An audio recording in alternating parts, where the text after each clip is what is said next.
সমষ্টি তপন গগৈ ডাঙৰীয়াৰ হৈ মই নিৰ্বাচনী প্ৰচাৰ চলালোঁ। অভূতপূৰ্ব সভা মই নাজিৰাত আগতো আহিছিলোঁ। বিজেপিৰ কাৰণে ইমান ডাঙৰ জনজাগৰণ মই আগত কেতিয়াও দেখা নাছিলোঁ। নাজিৰাবাসী ৰাইজক হৃদয়ৰ পৰা অভিনন্দন জনাইছোঁ। দাদা, এতিয়া আজি যিহেতুকে আপুনি দেখিলে, এতিয়া যোৰহাট সমষ্টিৰ বিষয়ে কি ক'ব আজি দিনটো? যোৰহাটত মই প্ৰথম দিনাৰ পৰাই বিশ্বাসী, মনোনয়ন পত্ৰ দিয়াৰ দিনাখনৰ পৰাই মই বিশ্বাসী যে এইবাৰ যোৰহাট লোকসভাত আমি 3 লাখ ভোটত বিজয়ী। এতিয়া ভূপেন আহিছে নেকি? আসন ছাৰ লাভ কৰা সংখ্যাটো বৃদ্ধি পাইছে নেকি? আসন লাভ কৰা আসন এতিয়াতো আমি 13খনত আছোঁ। 14 নম্বৰখনলৈকে জালে। ধুবুৰী মানুহেও কৈ আছে যে বিজেপিয়ে জিকিব। মই যোৱা নাই কাৰণে কোৱা নাই, কিন্তু বাকী 13টা জেগাত গৈছোঁ কাৰণে মই ক'ব পাৰোঁ 13খন আসনত বিজেপি জিকিব। ভূপেন বৰা গদা ঘূৰাই আছে, 4 মাহৰ কথা ক'লে, আজি 100 দিনৰ কথা কৈছে, কি ক'ব আপুনি? ভূপেন বৰা আপোনালোকে চাই থাকক, তেওঁ বিজেপিতে আহিব। কেতিয়াকৈ আহিব?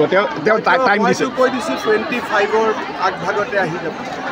গতিকে যোনে কংগ্ৰেছত বেছিকৈ মোক গালি পাৰে জানি ল'ব যে তেওঁৰ লগত মোৰ কথা পতাপতি হৈ গৈছে, তাৰমানে আহিব। যিমান বিধায়কে বিধানসভাত মোক বেছিকৈ গালি পাৰে পিছতে তেওঁলোকে জইন কৰে। গতিকে আপোনালোকেতো পেটাৰ্ণটো দেখিছে। যোৰহাট লোকসভাত আৰু কিবা তেনেকুৱা বিশেষ জইনিং আৰু আমাৰ ইয়াতে কাৰ্যকৰ্তাসকলে কৰি আছে। মই আৰু এবাৰ দুবাৰ কেম্পেইনৰ কাৰণে আহিম। প্ৰতিটো বিধানসভা সমষ্টিতে মই প্ৰচাৰ অভিযান চলাইছোঁ। অহাকালি কাজিৰঙা, তাৰ পিছদিনা তেজপুৰ, এনেকৈ 3-4 দিনৰ মূৰত এটা সমষ্টিত আহি আছোঁ। আজি ইয়াতে 3খন মিটিং কৰিম। গধূলি যোৰহাটত প্ৰবুদ্ধ নাগৰিকসকলৰ লগত মিটিং আছে। শিৱসাগৰত এদিন ৰোড শ্ব' এটা কৰিম। ছাৰ, ছাত্ৰসকলৰ কাৰণে কিবা আঁচনি লৈছে নেকি নতুনকৈ? চাকৰিটোৱে মেইন। ছাত্ৰসকলে পঢ়ি যাতে হতাশাত ভুগিব নালাগে, সেইকাৰণে 1 লাখ চাকৰিৰ কথা কৈছিলোঁ। এতিয়া আৰু 50,000 চাকৰি মই মুকলি কৰিম।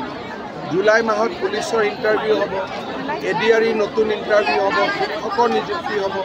গতিকে জুলাইৰ পৰা নিযুক্তি প্ৰক্ৰিয়া আৰম্ভ হ'ব। 1 লাখ হৈ গ'ল। এইবাৰ মই আৰু 50,000ৰ টাৰ্গেট লৈছোঁ। এই 50,000 হৈ যোৱাৰ পিছত যদি 26লৈকে সময় বাকী থাকে তেতিয়া আৰু অলপ চাকৰি ওলাব। ছাৰ, যোৱাকালি এটা বাতৰি সম্প্ৰচাৰ হৈছিলে যে অৰুণোদয় আঁচনিক লৈ ভুৱাকৈ এটা প্ৰচাৰ চলিছিলে, কি ক'ব? অৰুণোদয় আঁচনিক লৈ ছাৰ? অৰুণোদয় আঁচনি চবেই পাব। নাই, ফৰ্ম বিতৰণ কৰালৈ বিজেপি কৈ আছে অৰুণোদয় আঁচনি ফৰ্মত মুখ্যমন্ত্ৰী আৰু প্ৰধানমন্ত্ৰীৰ ফটোহে আছে। আপত্তি কি আছে? চৰকাৰী মোহৰ এতিয়া ইলেকশ্যনৰ সময় নালাগে নহয়। প্ৰধানমন্ত্ৰী আৰু মুখ্যমন্ত্ৰী থকাৰ পিছত আৰু অখিল গগৈ ফটো থাকিব নালাগে নহয়, হয় নে নহয়? অখিল গগৈ ফটো থাকিলেতো মানুহ পলাব, ফৰ্মে নল'ব। অখিল গগৈ বিজেপি অহাৰ সম্ভাৱনা আছে নেকি? অখিল গগৈ বিজেপিয়ে ভলভ বাছ, ইমান ডাঙৰ বাছ আনিব নোৱাৰি। প্ৰথমতে নাজিৰা আমি জিকি লওঁ, তাৰপিছত লৈ আহিম। নাজিৰা আমি নিজাকৈ জিকি লওঁ, নহ'লে ক'ব নহয় যে আমি নিজে জিকিব নোৱাৰিলোঁ। নাজিৰাত জিকি লওঁ, তাৰপিছত আমি প্ৰথমতে নাজিৰাত 26ত বিজেপি জিকি লওক, তাৰ আগতে আহিব নালাগে পিছত।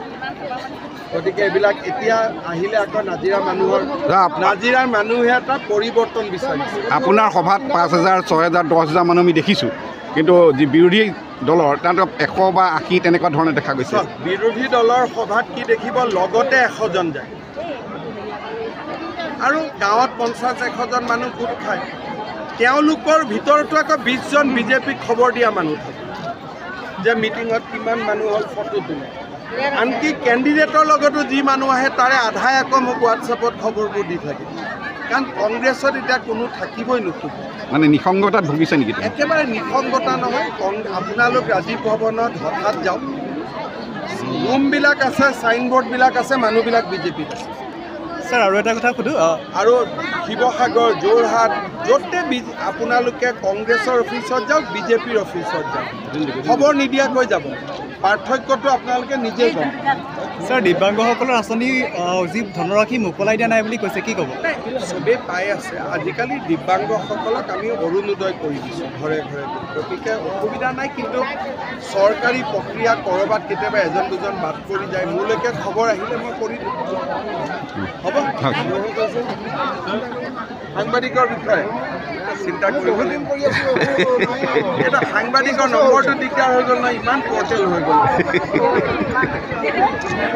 সমস্যাটো তাৰ পৰা হৈছে কিবা এটা কৰিব লাগিব এটা আগতে সাংবাদিক কম আছিল এতিয়া ইমান পৰ্টেল হৈ গ'ল ভোটাৰ ৰেজিষ্টাৰ কৰাই দিলে হ'ল ৰেজিষ্টাৰ